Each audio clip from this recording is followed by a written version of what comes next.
بسم اللہ الرحمن الرحیم۔ السلام علیکم۔ نئی ویڈیو میں خوش آمدید۔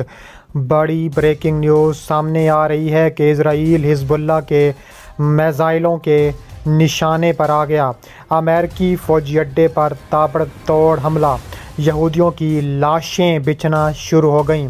ویڈیو کی تفصیلات میں آگے بڑھنے سے پہلے ہماری ویڈیو کو ایک لائک ضرور کریں، چینل کو سبسکرائب کر کے فیس بک پیج کو ضرور لائک کریں۔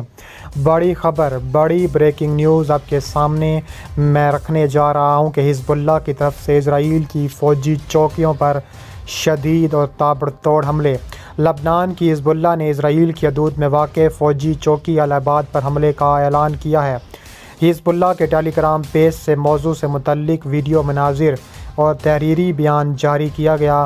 ویڈیو مناظر کے مطابق عباد چوکی پر اسرائیل کے کیبل والے اور وائرلیس نیٹ ورکوں میں خفیہ خبریں سننے والے اور سگنل خراب کرنے والے سامان، ریڈار اور کیمرہ سسٹم پر مشتمل مراکز کو نشانہ بنایا گیا۔ اسرائیل لبنان سرحد پر 8 اکتوبر سے وقتاً فوقتاً اسرائیلی فوج اور حزب اللہ کے درمیان شدید قسم کی جھڑپیں ہو رہی ہیں۔ حملوں میں حزب اللہ کے 46 اراکین سمیت اسلامی جہادی تحریک کے 6، حماس کے 3، حزب اللہ کی حمایت یافتہ سنی مزاحمتی بریگیڈ کے 2 اراکین اور ایک اخباری رپورٹر سمیت 4 شہری شہید ہو چکے ہیں۔ لبنان کی طرف سے کیے گئے حملوں کے نتیجے میں 3 اسرائیلی فوجی اور 1 اسرائیلی شہری بھی ہلاک ہو چکا ہے۔ اس کے علاوہ حزب اللہ کی جانب سے ایک اور حملے کی تیاری بھی مکمل کر لی گئی ہے۔ کہا جا رہا ہے کہ ایک اور تابڑ توڑ اور شدید قسم کا حملہ ہوگا۔ اسرائیلی فوج اور لبنانی حزب اللہ کے درمیان جاری کشیدگی شدت اختیار کر چکی ہے۔ صہیونی فورسز کی حزب اللہ کے فوجی ٹھکانوں پر تازہ حملے میں 40 سے زائد افراد شہید ہو چکے ہیں۔ عرب میڈیا کے مطابق اسرائیلی فوج نے جنوبی لبنان میں حزب اللہ گروپ کے زیر اثر فوجی ٹھکانے پر حملہ کیا، جس کے نتیجے میں 41 افراد جان کی بازی ہار گئے۔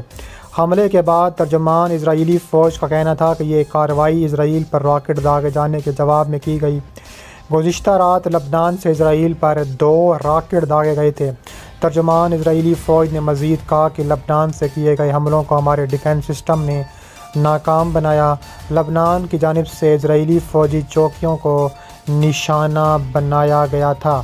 اس کے علاوہ کہا جا رہا ہے کہ حماس کے سیاسی دفتر کے سینئر رہنما موسیٰ نے کہا ہے کہ اسرائیل کے خلاف جنگ میں ایران، حزب اللہ اور تمام حامی قوتوں کو شرکت کے لیے آمادہ کریں گے۔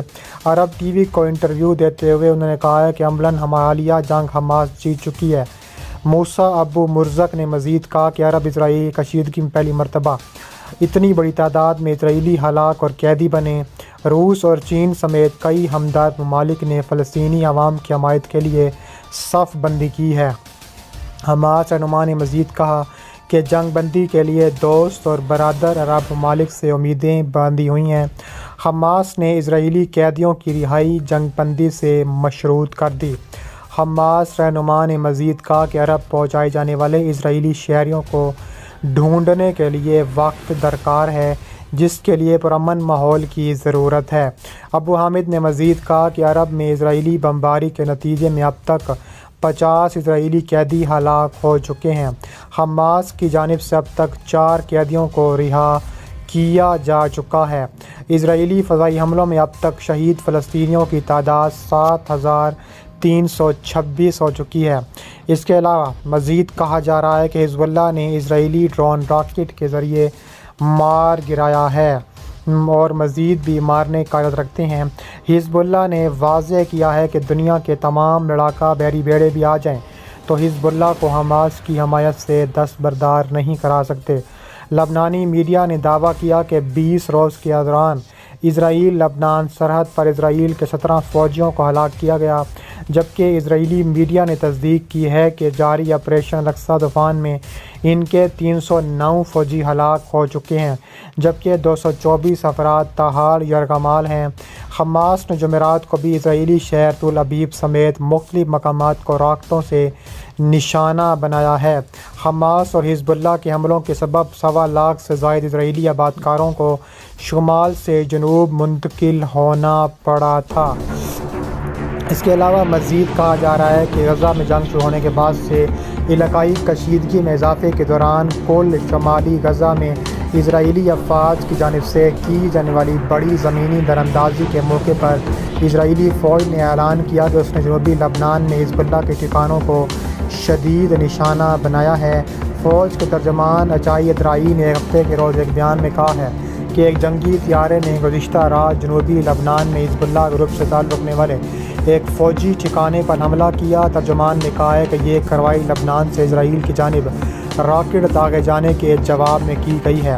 اس کے علاوہ انہوں نے کہا ہے کہ شعبہ فامس کے علاقے جنوبی لبنان میں کفر شعبہ اس کے پہاڑوں پر رات کے وقت ہونے والے حملوں کے بعد محتاط خاموشی کا ماحول رہا۔ 7 اکتوبر سے اب تک فلسطینی جھڑوں کی جانب سے غزہ کی پٹی سے ملکہ اسرائیلی قصبوں شہروں پر اچانک حملے شروع کیے، جس کے نتیجے میں بڑی تعداد میں اسرائیلی ہلاک اور دسیوں کو یرغمال بنا لیا گیا تھا۔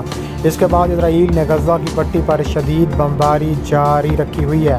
دوسری جانب لبنان کے محاذ پر کشیدگی کا ماحول ہے، جہاں حزب اللہ اور اسرائیلی فوج کے درمیان جھڑپیں بہت زیادہ شدید ہو چکی ہیں۔ فلسطین کی مزاحمتی تنظیم حماس کا مزید کہنا ہے کہ تابڑ توڑ راکٹوں سے مزید نشانہ بنایا جائے گا۔ اسرائیل کے شہر تل ابیب سمیت مختلف مقامات کو راکٹوں سے نشانہ بنایا گیا ہے اور میڈیا رپورٹس میں بتایا گیا ہے کہ تل ابیب، یافا اور دیگر اسرائیلی شہروں میں راکٹوں سے تباہی ہوئی ہے۔ اسرائیلی شہر رہوفات میں ہائی ٹرانسمیشن لائن پر راکٹ لگنے سے بجلی معطل ہو گئی، جبکہ ایک راکٹ اسرائیلی علاقے القریہ میں گرا، جس کے بعد ہنگامی سائرن بجنے سے وہاں ہونے والے اسرائیلی عسکری کونسل کا اجلاس روکنا پڑا۔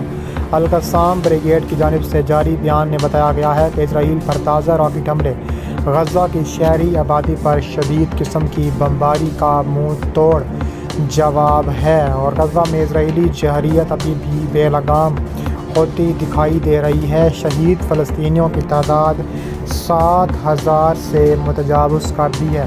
حماس اور حزب اللہ کے حملوں کے سبب 1.25 لاکھ سے زائد اسرائیلی آبادکاروں کو شمال سے جنوب منتقل ہونا پڑا ہے۔ دوسری جانب اسرائیلی فوج کا گزشتہ شب غزہ پٹی پر ایک بار پھر زمینی کارروائی کرنے کا دعویٰ کیا گیا ہے۔ کہا جا رہا ہے کہ منہ توڑ جواب دینے کی بھرپور تیاریاں مکمل ہو چکی ہیں۔